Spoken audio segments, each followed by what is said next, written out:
나이가 들수록 알고 싶은 심리는 무엇일까? 사람은 나이가 들수록 같은 질문을 하지 않습니다. 어릴 때는 나는 누구인가를 묻고 조금 더 자라서는 이 선택이 맞을까를 고민합니다. 그리고 어느 순간부터는 이게 내가 원했던 삶인가라는 질문 앞에 서게 됩니다. 이 질문들은 우연이 아닙니다. 철학자들은 오래전부터 인간이 나이에 따라 전혀 다른 방식으로 자기 자신을 의심한다는 사실을 알고 있었습니다. 오늘 우리는 쇼펜하우어와 니체의 시선을 빌려 연령별로 사람들이 왜 그런 질문을 하게 되는지 차분히 따라가 보려 합니다.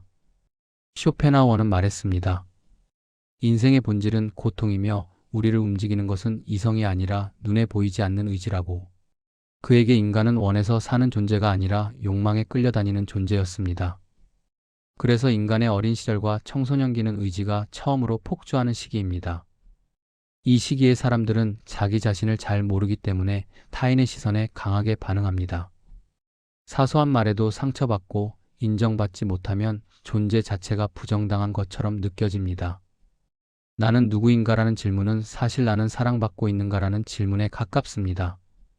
쇼펜하우어는 이 시기의 고통이 미성숙함 때문이 아니라 욕망이 현실보다 앞서 있기 때문이라고 봤습니다. 반면 니체는 이 시기를 전혀 다르게 해석했습니다. 아직 가치에 완전히 길들여지지 않았기에 가장 날것의 감수성을 지닌 시기.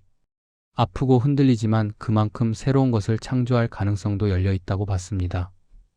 니체에게 이 시기의 혼란은 약함이 아니라 탄생 직전의 통증에 가까웠습니다. 그리고 시간이 지나 사람은 선택 앞에 서게 됩니다. 어떤 길을 갈 것인지, 무엇을 포기할 것인지, 누구로 살아갈 것인지. 이때부터 질문은 이렇게 바뀝니다. 이 선택이 맞을까? 쇼펜하우어는 이 시기를 인간이 가장 크게 속는 시기라고 말했습니다. 사랑은 영원할 것 같고 성공은 곧 찾아올 것 같으며 한 번의 선택이 인생 전체를 구원해 줄 것처럼 보입니다. 하지만 그는 단호하게 말합니다. 욕망은 충족되는 순간 새로운 결핍을 만들어낸다고. 그래서 젊은 시절의 불안은 능력이 부족해서가 아니라 선택에 과도한 의미를 부여하기 때문에 생깁니다. 니체는 이 시기를 기존의 가치와 처음으로 충돌하는 시기로 보았습니다. 부모가 말해준 삶, 사회가 정해놓은 정상, 남들이 부러워하는 기준. 이 모든 것에 대해 속으로 처음으로 묻게 됩니다. 이게 정말 내 인생일까? 불안은 도망치고 싶다는 신호가 아니라 자기 삶을 찾고 있다는 증거입니다. 그리고 어느 순간 사람은 현실과 마주합니다. 노력과 보상이 반드시 비례하지 않는다는 사실, 열심히 산다고 해서 원하던 삶이 보장되지는 않는다는 사실. 이때 질문은 바뀝니다. 나는 제대로 가고 있는 걸까? 쇼펜하우어는 이 시기를 환상이 무너지는 시점으로 보았습니다. 기대가 컸던 만큼 실망도 커집니다. 그래서 냉소와 피로가 찾아옵니다. 그는 말했습니다. 행복을 얻으려 애쓰지 말고 고통을 줄이는 법을 배우라고. 니체는 이 시기를 도망칠 수 없는 질문의 시기라고 봤습니다.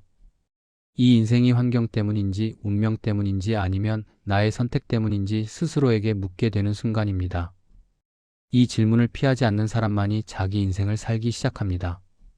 그리고 중년에 이르면 질문은 더욱 조용해집니다. 이게 내가 원했던 삶인가? 겉으로는 안정되어 있지만 내면에서는 공허함이 커집니다. 무언가 잘못된 것 같지만 정확히 무엇인지는 알 수 없습니다. 쇼펜하우어는 이 시기에야 비로소 인간이 욕망의 정체를 이해한다고 말했습니다. 원했던 것을 가져도 완전히 만족할 수 없다는 사실. 그래서 그는 거리 두기와 내려놓음을 강조했습니다. 니체는 여기서 잔인한 질문을 던집니다. 이 삶을 무한히 반복해도 괜찮겠는가? 이 질문에 그래도 괜찮다고 말할 수 있다면 그 삶은 이미 자기 자신의 작품이 되었다는 뜻입니다. 그리고 인생의 후반부로 갈수록 질문은 점점 짧아집니다. 나는 잘 살아왔는가? 쇼펜하우어는 노년을 욕망이 약해진 대신 고통도 줄어든 시기로 보았습니다. 지혜는 얻어서 생기는 것이 아니라 잃으면서 남는 것이라고 말했습니다. 니체는 여기서 마지막 기준을 제시합니다. 완벽했는가가 아니라 자기 인생을 스스로 긍정할 수 있는가. 후회 없는 삶이란 실수 없는 삶이 아니라 자기 선택을 끝까지 끌어안은 삶입니다. 쇼펜하우어는 고통을 줄이는 법을 가르쳤고 니체는 고통을 끌어안고 삶을 창조하라고 말했습니다. 어느 쪽이 옳을까요? 아마 당신이 지금 서 있는 나이에 따라 답은 달라질 것입니다. 하지만 한 가지는 분명합니다. 지금 당신이 던지고 있는 질문은 틀린 질문이 아닙니다. 그 질문은 당신이 아직 자기 인생을 포기하지 않았다는 가장 확실한 증거입니다. 여러분들은 어느 쪽에 더 공감을 하시나요? 쇼펜하우어의 고통을 줄이는 법과 니체의 고통을 끌어안고 삶을 창조하는 삶. 어느 쪽이든 고통을 마주하는 삶은 선택에서 벗어날 수 없는 것인가? 라는 생각이 듭니다. 이 글이 도움이 되셨다면 좋아요, 구독 눌러주세요.